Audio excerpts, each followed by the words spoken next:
Hello learners, ये video 5 है नितिन सिंघानिया की जो सीरीज़ चल रही थी। पिछली 4 वीडियोस मैंने अपलोड कर दी हैं। अगर आपने वो नहीं देखी तो इससे पहले वो देखें, फिर ये वीडियो नंबर 5 पे आप कंटिन्यू करें।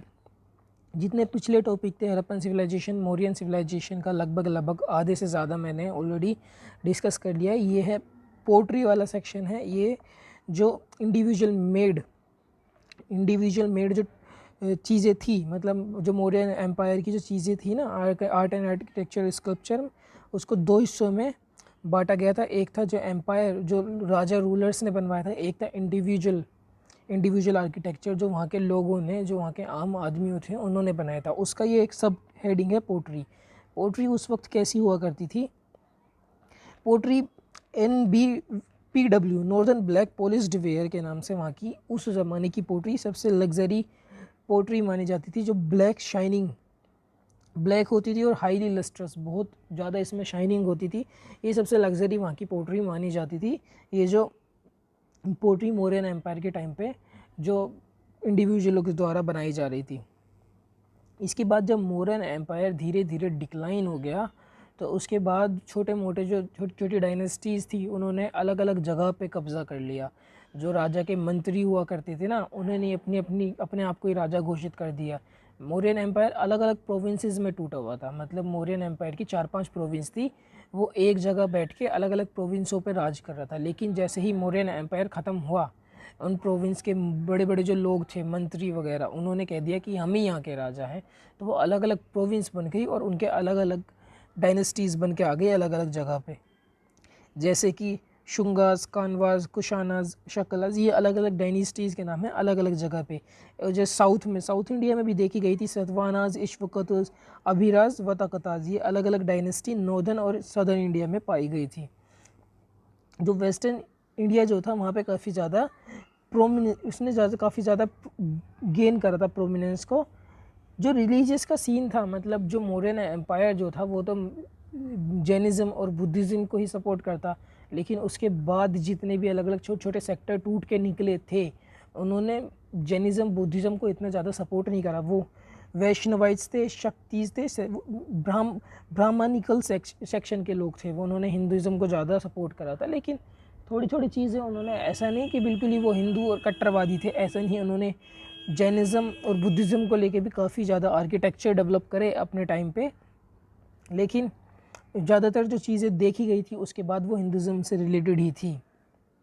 तो started reflecting change socio-political scene, the architecture in the form of stupas continued. इस स्तूपास जो थे और रॉक कट केव्स जो थे, जो मौर्यन के टाइम पे थे, वो चीज़ें कंटिन्यू रही।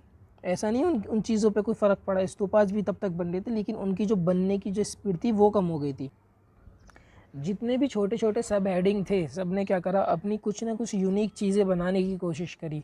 मतलब हर कोई अलग अलग तरीके के आर्किटेक्चर बनाने की कोशिश कर रहा था। कोई 2 तरीके के आर्किटेक्चर को कंबाइन करके अपना यूनिक स्टाइल बना रहा था। ये सब चीज़ें अलग अलग जगह पे देखी गई। पोस्ट मौर्यन के टाइम पे आर्किटेक्चर कैसे हुआ करते थे, सबसे पहले हम बात करते हैं रॉक कट केव्स की। रॉक कट केव्स तो मौर्यन एम्पायर के टाइम से ही चलती आ रही थी, वो चीज़ कंटिन्यू रही जो मौर्यन पीरियड में थी। लेकिन इसमें थोड़ा सा डिफरेंस कर दिया इन्होंने। क्या करा, रॉक कट केव्स को 2 डिफरेंट टाइप में बांट दिया। पहले नंबर का टाइप था चेतिया, दूसरे नंबर का टाइप था विहारास। विहारास तो मौर्यन एम्पायर के टाइम पे भी थे, मैंने डिस्कस करा था। विहारास वो होते थे, होल्स वगैरह होते थे, जिसमें जैनिज़्म और बुद्धिज़्म के मॉन्क्स जो थे, जो एक जगह से दूसरी जगह जाते थे, जैनिज़्म और बुद्धिज़्म की आइडियाज़ को लेकर लोगों को कन्वर्ट करते थे जैनिज़्म में और बुद्धिज़्म में।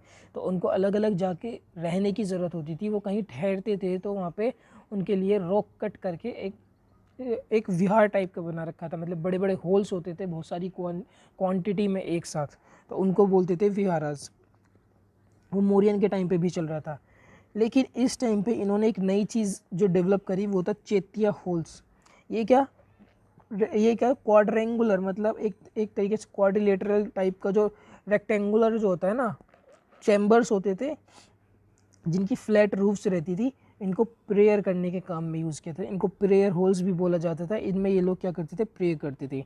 इनके जो कोर्टयार्ड्स होते थे वो बिल्कुल ओपन होते थे और पीछे की तरफ एक स्क्रीन वॉल होती थी, बिल्कुल एक प्लेन वॉल होती थी। और ये काफ़ी ज़्यादा खूबसूरत भी होते थे।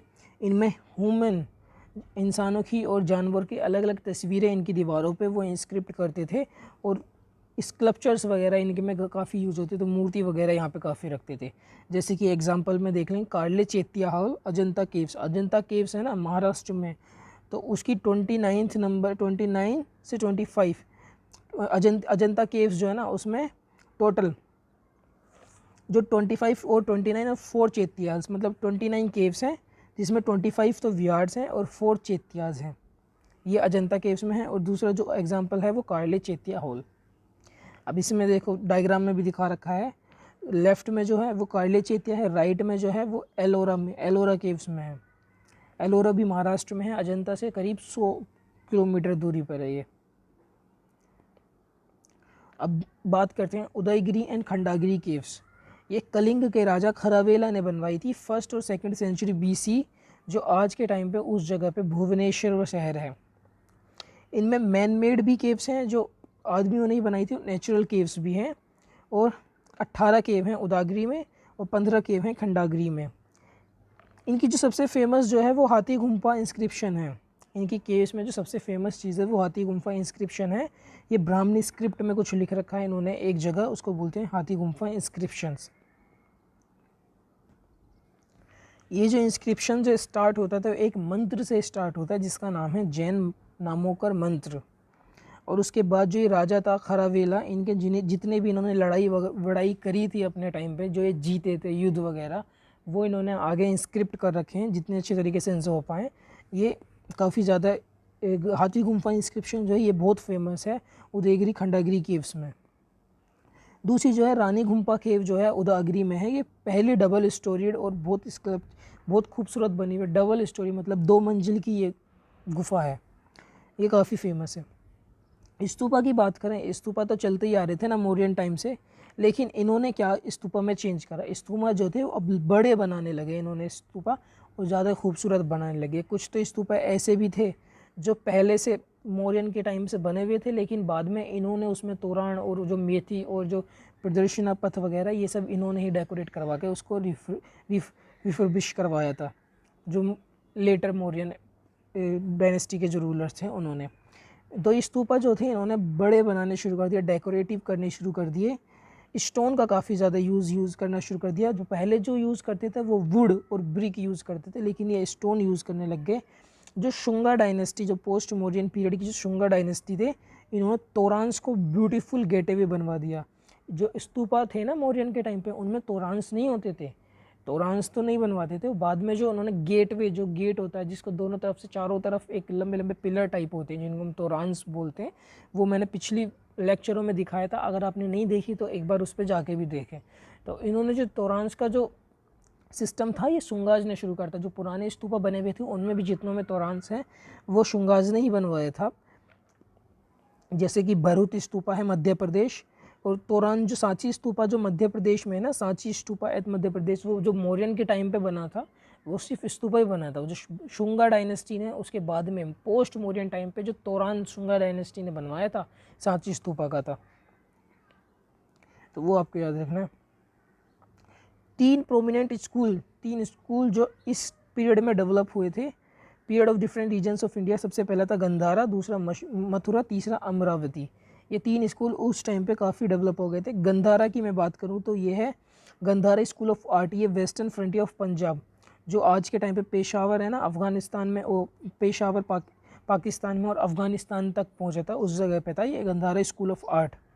जो ग्रीक के जो लोग आए थे इन्वेडर्स, ग्रीक के जो लोगों ने जो इंडिया पे जो अटैक वगैरह करे थे, वो ये नई नई चीज़ें लेकर आए थे, नए आइडिया लेकर आए थे ग्रीक और रोमन स्कल्पचर का, जो वहाँ के लोकल के राजा ने काफ़ी उस चीज़ को अपने में अपनाया। इसी वजह से जो गंधारा स्कूल ऑफ आर्ट जो था उसको ग्रीक और इंडियन स्कूल ऑफ आर्ट भी बोला जाता है। ये 2 स्टेज में बना था। ये 2 स्टेज मतलब 50 BC से 500 AD तक, जिसको हम बोलते हैं ब्लूइश ग्रे सैंडस्टोन से ये बना हुआ था। ब्लूइश ग्रे इसका कलर था। लेटर दूसरा वाला जो बना था वो मड से बना था, स्टक्को से बना था। ये एक तरीके का पत्थर होता है। बुद्धा और बोधिसत्वा की जो इमेजेस थी वो उसमें काफ़ी ज़्यादा देखी गई थी। जो ग्रीक और रोमन पैथियन, जो ग्रीक रोमन वाला जो स्टाइल था उसी स्टाइल में बनी हुई थी।